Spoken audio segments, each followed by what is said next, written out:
सहायता से विकास कार्य में जुट गए। उन्हीं दिनों गांधी जी की शिष्या मीराबेन भी टिहरी के गांव में भ्रमण हेतु आई थी और बडोनी जी से उनकी भेंट हुई। इस भेंट के बाद बडोनी जी की जीवन धारा ही बदल गई। वे सत्य और अहिंसा के पुजारी बन गए। शिक्षा के प्रति भी बडोनी जी अत्यंत संवेदनशील थे। पुस्तकों का संग्रहण एवं पठन उनका प्रिय शौक था। उन्होंने गढ़वाल में कई स्कूल खोले, जिसमें इंटरमीडिएट कॉलेज कठूर, मेगाधार, बुगालीधार प्रमुख हैं। वे गढ़वाली सभ्यता और संस्कृति के अनन्य प्रेमी थे। उनका विचार था कि आदमी को अपनी संस्कृति और परंपरा कभी नहीं छोड़नी चाहिए। बडोनी जी ने उत्तराखंड की सांस्कृतिक धरोहर एवं लोक कलाओं का गहन अध्ययन किया। नाट्य कला, नृत्य कला में सिद्धहस्त होकर वे कुशल रंगकर्मी के रूप में उभरे। माधो सिंह भंडारी की गाथा का नाट्य मंचन भी सर्वप्रथम उन्होंने ही किया। दिल्ली में उनके द्वारा मंचित पांडव नृत्य को देखकर तत्कालीन प्रधानमंत्री पंडित जवाहरलाल नेहरू जी भी भाव विभोर होकर बडोनी जी के साथ ही थिरकने लगे। संस्कृति के प्रति इस अगाध प्रेम के कारण ही आज हम उनके जन्म दिवस को लोक संस्कृति दिवस के रूप में मना रहे हैं। अब बात करते हैं उनके राजनीतिक सफर की। बडोनी जी का राजनीतिक सफर 1961 में अपने गांव अखोड़ी के ग्राम प्रधान के रूप में शुरू हुआ। बाद में उन्होंने उत्तर प्रदेश विधानसभा में 3 बार देवप्रयाग क्षेत्र का प्रतिनिधित्व किया। 1977 के विधानसभा चुनाव में निर्दलीय लड़ते हुए उन्होंने कांग्रेस और जनता पार्टी प्रत्याशियों की जमानतें जब्त करवाई।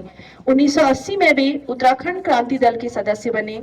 1988 में तवाघाट पिथौरागढ़ से देहरादून तक उन्होंने 105 दिनों में लगभग 2000 किलोमीटर की पैदल जनसंपर्क यात्रा करी। अपनी बात कहने का उनका ढंग इतना निराला था कि गंभीर और गूढ़ विषयों को भी बहुत सीधी भाषा में कह देते थे। उनको सुनने के लिए लोग घंटों इंतजार किया करते थे।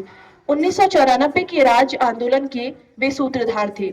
2 अगस्त 1994 को पौड़ी प्रेक्षागृह के सामने आमरण अनशन पर बैठकर उन्होंने राजनीतिक हलकों में खलबली मचा दी।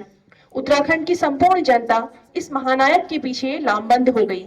बीबीसी ने तब कहा था, यदि आपने जीवित और चलते फिरते गांधी को देखना है तो आप उत्तराखंड की धरती पर चले जाएं। वहां गांधी आज भी अपने उसी अहिंसक अंदाज में विराट जन आंदोलनों का नेतृत्व कर रहे हैं। उत्तराखंड आंदोलन के दौरान कई मोड़ आए। इस पूरे आंदोलन में वे केंद्रीय भूमिका में रहे।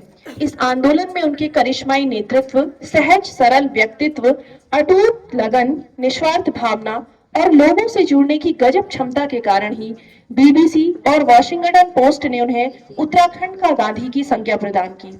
उत्तराखंड राज्य 9 नवंबर 2000 को भारतवर्ष के नक्शे में अलग राज्य के रूप में अस्तित्व में आया, लेकिन पहाड़ी जनमानस की पीड़ा को समझने वाले जननायक, इस आंदोलन के ध्वजवाहक,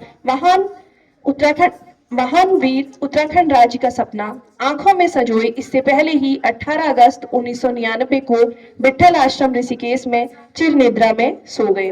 उनकी याद में ही आज हम सभी लोग लोक संस्कृति दिवस मना रहे हैं। और इस कार्यक्रम को आगे बढ़ाते हुए सबसे पहले मैं मंच पर आमंत्रित कर रही हूँ नृत्य के लिए 9th A की छात्राओं को।